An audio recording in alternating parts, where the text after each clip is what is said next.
Hey there, so how to install Xfinity app on iPhone. So yeah, just go to the App Store and then you can just easily install it with Face ID or Touch ID.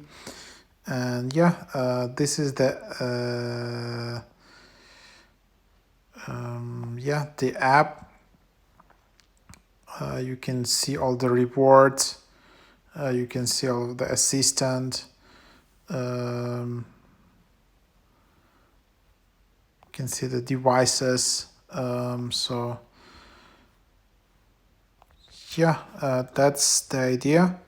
And then you can just open it up. And then you need to sign in.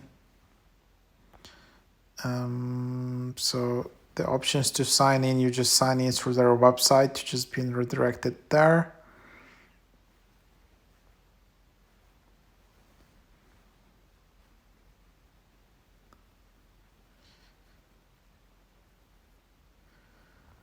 And this is their website. Yeah. So you need to enter with your Xfinity ID, email, mobile username, or you need to create a new one. You can just do it from their website here. So then, yeah, you can just use your mobile number or social security number to start creating your account. So yeah, that's the idea.